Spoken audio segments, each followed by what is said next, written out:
The title of this chat is Bridging Borders, Inclusion and Investment in Francophone Africa Startup Scene.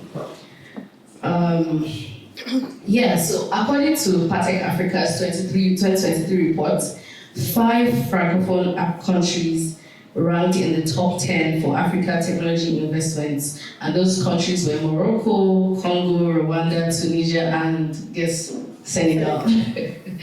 So, they showed a 3% year-on-year increase in investor engagement.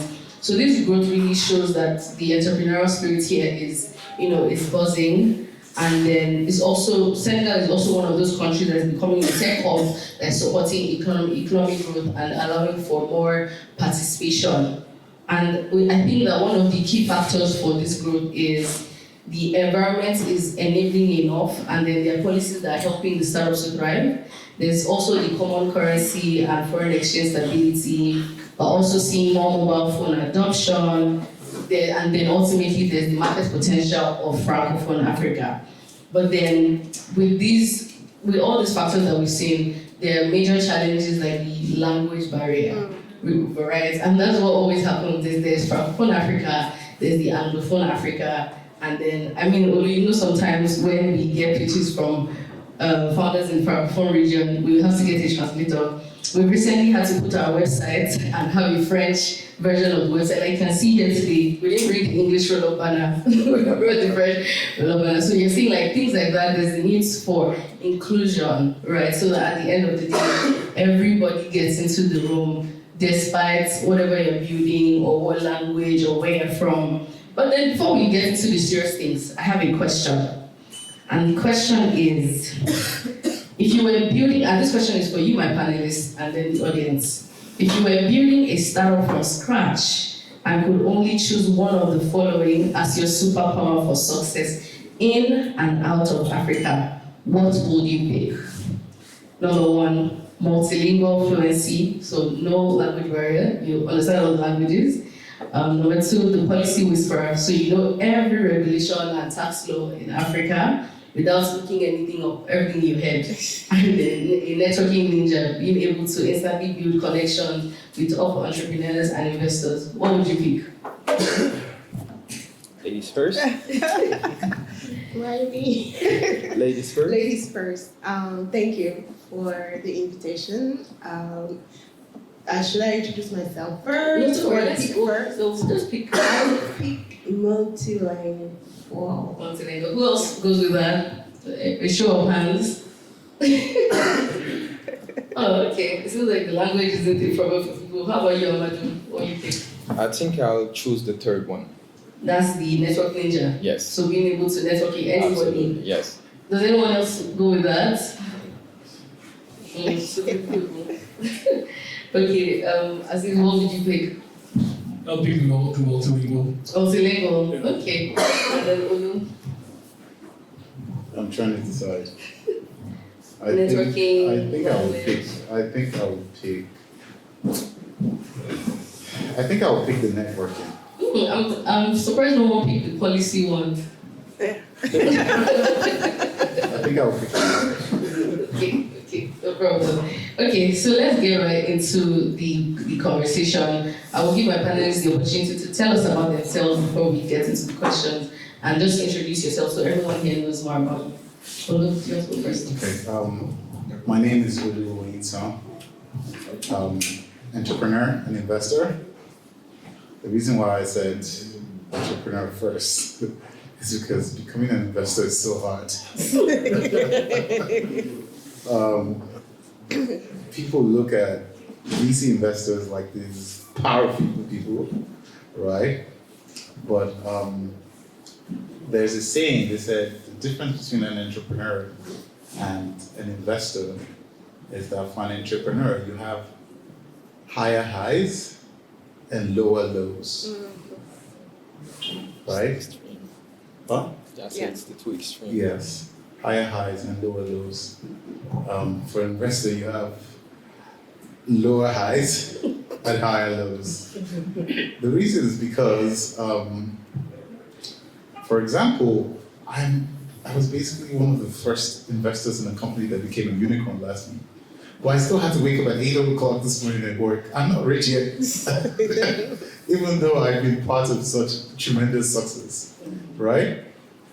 That one, another one, maybe like a pay stack, you see it, right?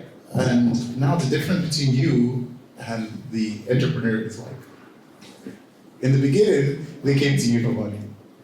But nobody starts with money as an investor. So you have to do what all entrepreneurs do. When you go around and you talk to investors and investors give you bullshit, most investors have gone through that. And it's even harder. Because it's easier to meet you and say, hey, I have an idea. I want to build for this and this. If the idea makes sense, you get money. But when you say, hey, give me money, I want to go and invest it. The person's like, I will do the investing myself. So it becomes so much harder. So that's why I said entrepreneur and investor. But ultimately, I lead the investment team at We Capital, and we're always looking for interesting companies to buy. Thank you. Amadou. Thank you. So I'm Amadou Mbodj. I'm a founder, entrepreneur, based in Senegal in mobility for the past, let's say 7, 8 years. Yeah.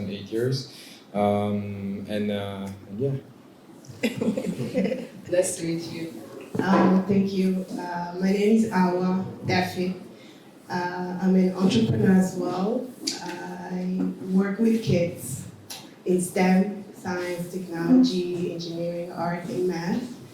I'm also a consultant in an organization named Aspen Network of Development Entrepreneurs, which is a organization that works with organizations that support entrepreneurs. I also like this panel as a partnership manager at YALI. YALI is Young Africa Leader Initiative. And we cover 25 Francophone countries and lots of fun. So this will be very interesting. Thank you. Hi, my name is Aziz, and I work at Impact Hub Dakar, which was founded in 2017, mainly in entrepreneurial support, even though I've also worked for a very short stint as an investor, an angel investor between 21 and 22, and I can confirm that it's about equally as hard as being an entrepreneur. Yes. Okay, thank you. So my first question for everyone, how would you describe the current readiness of Francophone markets to adopt tech and tech-enabled solutions in Africa? I feel like Olu should start, because you're the one discovering the region, I guess. So I think there should be someone who's building for the region, who's probably building an app, or maybe he should. How are people receptive to what you're building? So for myself as an entrepreneur, it's let's say it's hard and easy at the same time.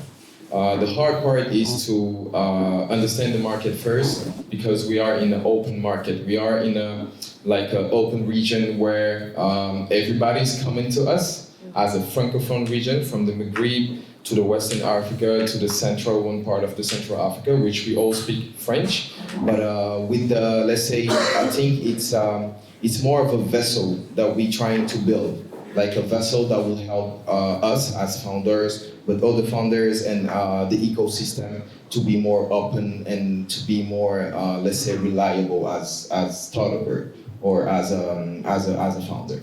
Okay. So yeah, that's my point of view. I'll let Aziz, who's been working on this. I think the investment readiness of the entrepreneurs in the Francophone region is relatively unique, for the simple fact that they don't have the chance to meet investors very often. I think that's the reason we were very excited about having We Capital with us now, is because for many of the entrepreneurs in the room, it's either the first time that they're meeting an investor, or it's one of the first times they're meeting an investor. And you were asking about the superpower that we would choose earlier. The reason why we choose multilingual is because a lot of the relationship between investors and entrepreneurs is a language relationship. And so a lot of the time, you have an investor who's looking for a great entrepreneur, you've got the great entrepreneur who's looking for investments. And the two are not able to speak the same language, and so investment doesn't happen because they do not, for all intents and purposes, understand one another. The investor has very specific needs and very specific wants, and as also mentioned, I don't think people understand how difficult that job is and how many things are necessary in order for an investment to be made. You know, just how many conditions basically need to be met. And unfortunately, the meeting of these conditions oftentimes doesn't happen because there's such a hiatus between the entrepreneurs and the investors. But that's mainly due because in other parts of the region, in Kenya, South Africa, in Nigeria, obviously in Egypt, and in a couple of other geographies as well. But you know, you've got a strong body of investors who are there. You've got a very strong diaspora. So you've got a lot of people who have been exposed to investors in the US, in the UK, in France, etc. In Senegal, you don't have much of that. In Côte d'Ivoire, you don't have much of that. In Benin and Togo and Burkina Faso and countries of the likes, it's even worse. And so the investment readiness of the entrepreneurs is not strong, not for lack of quality. I think the quality is there, but for lack of an ecosystem where everyone speaks the same language. So that will be my answer to that. Well, do you have anything to add? Yeah, I think I might not have understood the two parts of the question. I thought you were initially asking how consumers are reacting to tech and tech-enabled products. But I guess I can also talk about investor readiness. So I do agree to a large extent that Francophone Africa is not quite where Anglophone or North Africa is yet, in terms of the quality of the pitches, not the quality of the entrepreneurs. The quality of the entrepreneurs are good. But, as you know, in this world, right, even in things like sports, the most marketable boxer is not the best boxer, right? It's the guy who knows how to trash talk, knows how to do stuff in front of the TV. He probably looks good for commercials. Adidas will pay him to wear the stuff. And what's the name of the guy who beat Anthony Joshua? Francis Ngannou. Yes. No, The new guy, the British guy. There's a new guy who just beat Anthony Joshua. And when they put a mic in his mouth, he just said, "I thank God." I'm like, you just beat a world champion. You cannot just say, "I thank God." Yes, it's humility, but if I'm a brand looking at him, I'm just like, you need to give me more. All right? You're a great fighter, but you need to give me more. You see Anthony Joshua, his build, his charisma. So now you beat Anthony Joshua, but if I have a brand deal, I'll still give it to the guy who's on the floor. Right? And that's why I tell founders a lot of times that doing the work is one thing. Looking like you're doing the work is another thing. Doing the work is about 70%. You'll be successful. Looking like you're doing the work is another thing. And that's why you see some people or entrepreneurs, you look at some entrepreneurs, you're like, this guy doesn't know shit. And you just see a news, raise 50 million. You're like, what's going on here? Right? And sometimes it's because they know how to look like they're doing stuff and they're not doing shit. Right? But the best entrepreneurs combine the both of them. And I think doing stuff, Francophone Africa is there. A lot of brilliant people who know how to study problems. But in the storytelling, like everything else, if you're raising money, you are selling your company to investors. So you have to be a salesman. Right? I think, and there's language. And when I say language, I don't mean like how to, what language you're speaking. How to speak to investors that some entrepreneurs have mastered, right? And I moved back in 2017. I used to work at a company called Silicon Valley Bank, which is now popular for different reasons. When I moved back to Africa, founders didn't really know how to communicate. All of us, Nigeria, or Senegal, or Egypt, we all didn't know. Unfortunately, the wealth on the continent is not that much. So we have to go outside to get money. And that means you need to be good at the arts. So it's improved a lot, right? There are a few founders who've been able to travel across Africa, travel around the world from this region. We backed a company called Corridor, who does B&B Catch Up here in Senegal, Guinea. So amazing founders, great executors. Those guys became profitable in no time, right? But now we're working with them to be able to tell the story of what they're doing. So I think that's where it can be improved on this side. The language barrier might be another thing, but there's money in front. But how to tell that story is probably the next phase. But I promise you, the quality is higher than it used to be. But we can still go. And that's why I get on the plane. As I said, like a month ago, I was in Cote d'Ivoire. Now I'm here because we need the entrepreneurs as much as they need us. We need the entrepreneurs. So we have to meet where we are.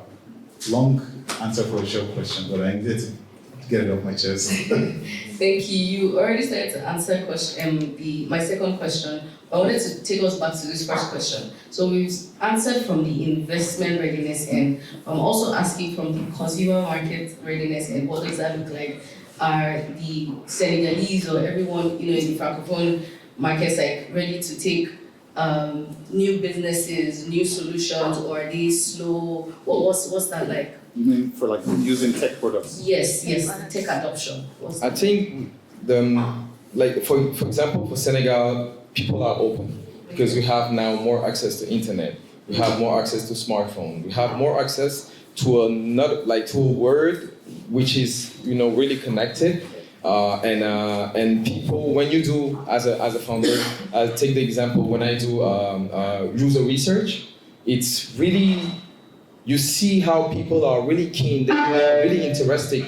Just when you start talking about your solution, they are, okay, so what can I do with this? What can I do? How can I do this? How can I use this? So you see people are interested into getting into new technology, getting knowledge about what you're doing and stuff like that. So I think it's really important to put a point on that, saying that technology is playing a big part on that thing. I absolutely agree. I'm just I like practical answers. What he's saying is absolutely true, as we are in a world that's evolving. We need to be, anything that we do, we need to include tech. So I think we are still timid in that area. Just to give an example, we have this Africa Tech Festival that is coming up in South Africa. And we are selecting some alumni that are supposed to participate and do a trade show. From the Francophone countries, we were supposed to select 120 alumni to participate. From 6,000 alumni, it was difficult to find those 100 that are using tech in Francophone. Language is a barrier for sure.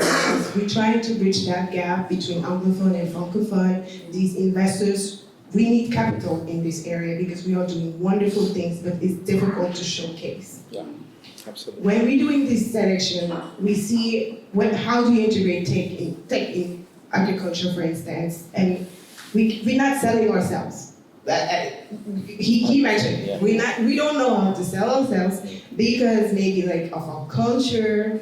Even the French language is kind of soft, it's not aggressive enough. So that's absolutely a problem. But I see change. Now there are a lot of programs that are doing tech at the moment. We even have the Digital Transformation Africa that is coming up, where we will train a lot of young youth. And this is why I insist in training the youth and growing up with tech, because they are exposed to that at the moment. So how do we use this youth that is growing up with tech in our advantage, because tech is everything. If we don't have internet today, we're not working. Yeah. We get into these villages in Senegal where there's no internet or it's super weak. Yeah. And we can't do anything without that because we do training in digital. So I think that we need to also learn English. Yes, because we are lucky. I didn't say it. Yes, because it's a universal language. Yeah. Anywhere you go, even the Lusophone, we're having trouble with them because they speak Portuguese. We don't speak Portuguese, we speak French. But they have a second language as English. And they're not interested in our program because, there's higher, bigger stuff coming up. So we need to do a lot more effort. I know that you guys need to do efforts too, into maybe hiring those people that are multilingual, that speak French, that can engage with those entrepreneurs. As I'm telling you, there's a lot of things. And also there's one more thing that I'm forgetting is that every time you're trying to integrate, let's say, an app into your activity, you're selling something, they will always say that the population is not ready for this. If you don't push them to be ready for it, you have to create it, and they will adapt. And we have that mindset where I'm not sure if these traditional people are ready for this. So that's something also we need to look into. Thank you very much. Do you have something to add, Aziz? Not really. Okay. I just want to add something. Sorry, and just to just put a mark on the fact that like the language, the English. I take example where English can open doors that you don't think in. Like I think we all agree on that. It opened doors, like crazy doors. And here, that's the thing that I'll be telling to all my friends around me, or all the founders that want to participate to, incubation programs that's being done by people from the Maghreb or from Nigeria or South Africa. They have that barrier language, and I have seen it when I went to Jitex or Vivatech. People that you find there, they all speak English. Even French people that you meet there, the first conversation you will have with them will be in English. Because the introduction, because everybody, it's the international, it's the universal language. It's the language for business. So I think if you go into business, if you want to do tech, if you're an entrepreneur, the first thing you have to do is go learn English, go get yourself, you have applications, you have a lot of stuff that you can take and learn English, and yeah, it will help you a lot. I just want to put a disclaimer. I cannot be caught supporting this message. I cannot. Which you agree. The only thing I cannot agree with you. I'm sorry. I think every language is unique and beautiful in its way, but it always helps to learn a second one. True. Right? It might not be English, but learn a second. I'm learning Spanish right now. Right? Even though I already speak English, I'm learning Spanish because it opens doors too. Yeah. Right? And if I could add French, it would open doors for me too. True. Right? So replace English with a second language. It might be English, it might be anything else. Absolutely. Okay. Thank you. Thank you, Mike. So I have a question for Olu and Aziz. And so when you think about making a more inclusive ecosystem, and when I say inclusive ecosystem, I mean like the whole Africa tech ecosystem, and bringing in Francophone Africa, Anglophone Africa, what kind of efforts come to mind, especially for supporting founders, allowing for collaboration, and even knowledge sharing? What comes to mind? This is for you, Olu and Aziz. All right. Do you want to go first? Sure, if it helps. I just finished, you go. Yeah, okay, sounds good. I think that question is very linked to the previous question that you asked about basically the state of consumers markets here. I mean, you've got a couple of ways of looking at it. One way is obviously on a macroeconomic level, at the infrastructural level, for example, Africa is obviously lagging way behind compared to Europe and the United States and even Asia and South America now.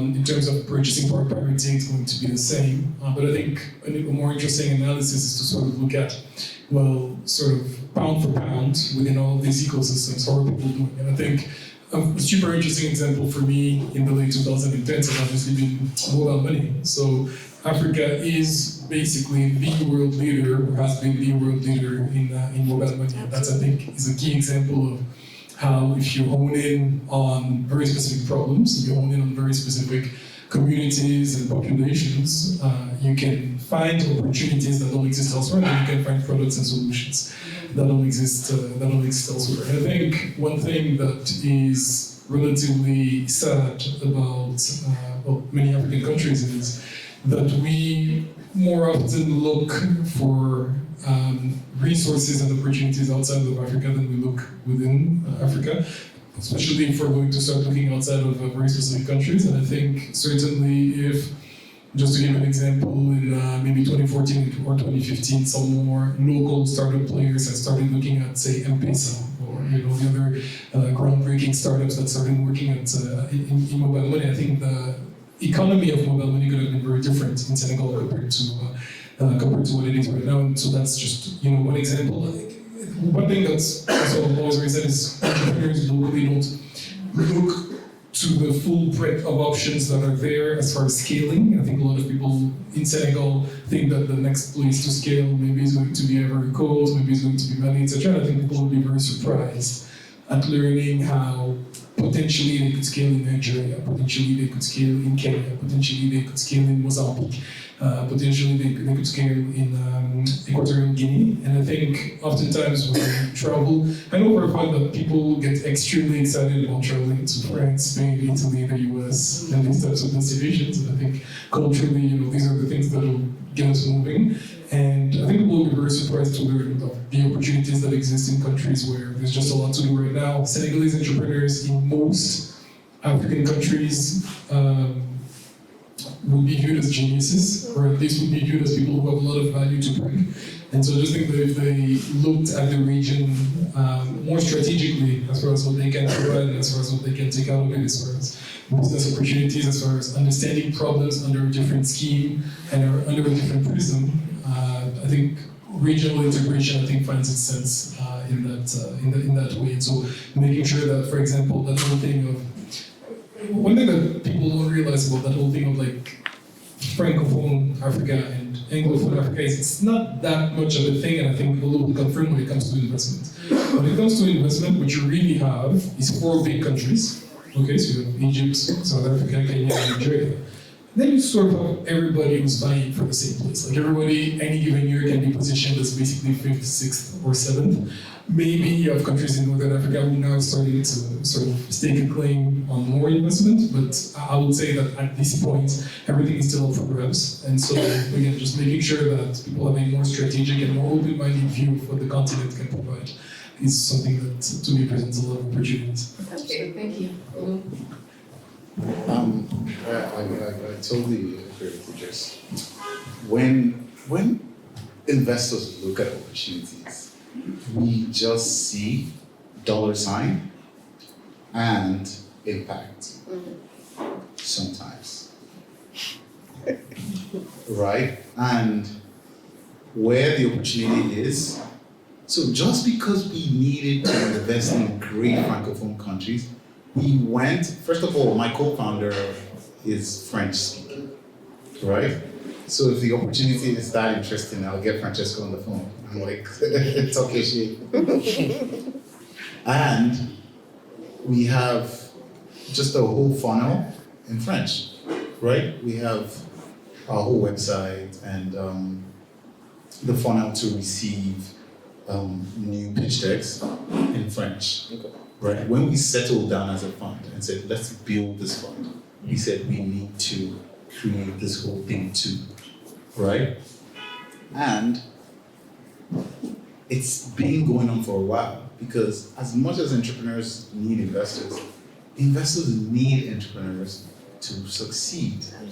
I am nothing without the success of an entrepreneur. Nothing. Right? Basically, the job is hopeless if entrepreneurs do not succeed. And so, 2 things. While the entrepreneur who can succeed is looking for me, I'm looking for her or him. Right? And so, it's the give and take. But I think there's been improved collaboration over the last few years, but we need to do more. And sometimes it might be governments, and it might be a lot of the European influences that kind of polarize Africa. But I get it, they're trying to secure their launch, right? Because some African countries are almost like economic interests. And it's how the world is. We work from where we are. But I tell you, there are a lot of opportunities that you can grab outside Senegal, right? Yes, the easy suspects are Cote d'Ivoire, Mali, Benin, right? But think like those Nigerians. They launch, they don't go to Benin, they don't go to Ghana, they just look at the map and say, where's the next most interesting country? Oh, Kenya, we're going there. And let me tell you, we speak the same language, but culturally, Nigeria and Kenya is quite different.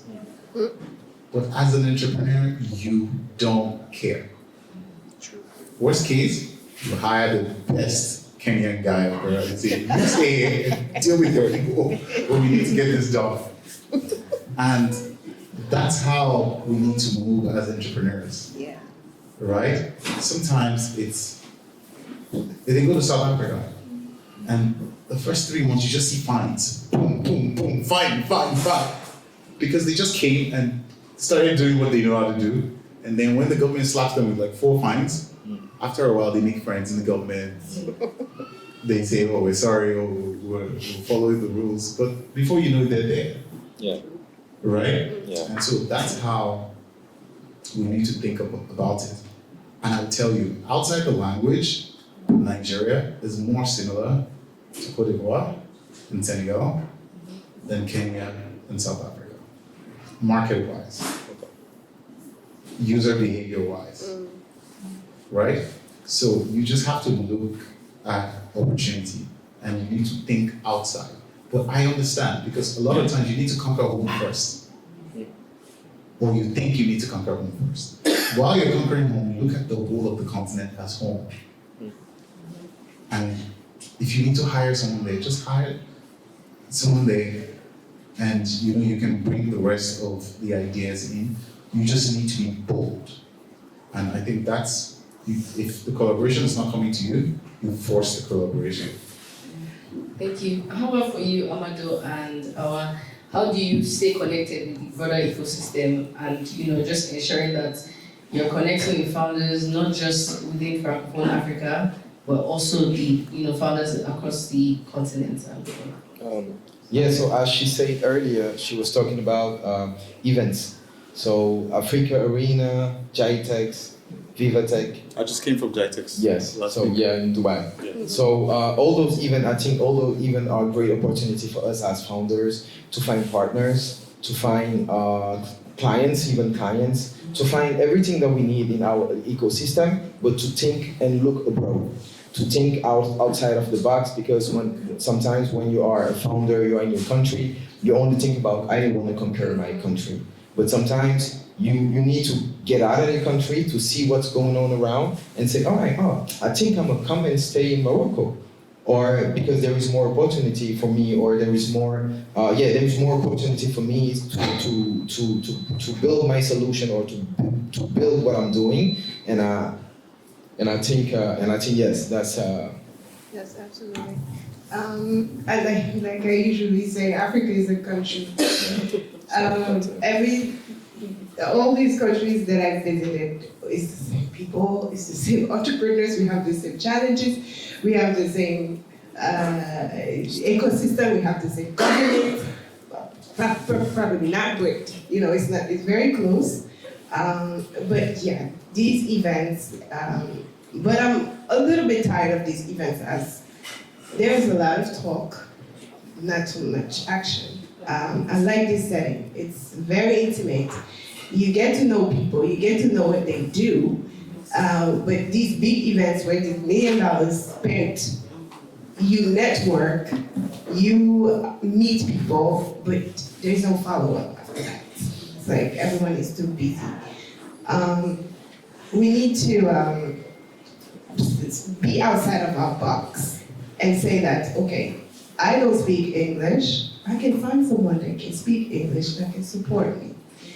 Partnership, collaboration, all of that is part of being an entrepreneur. We can't do things alone, that's for sure. Let's find someone who has something that we don't have, we collaborate, and we scale. As he said, the Senegalese market is very small. It's a small country. If we want to scale and be a successful entrepreneur, we need to go outside and see what they're doing outside of our comfort zone, I would say. Go outside, go to Ghana, go to Nigeria, go to Uganda, wherever else where you can find interesting entrepreneurs that are successful. Let's go and reach out to them and follow them. So.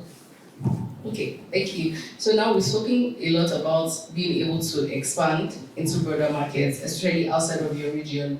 But then I think another question I have is, there's also the need for local relevance, right? Because as you're meeting global standards, expanding, how do you ensure that you're staying locally relevant to the main place that you're playing in? And what's that like from the founder lens, from an ecosystem enabler end, and also the investors end?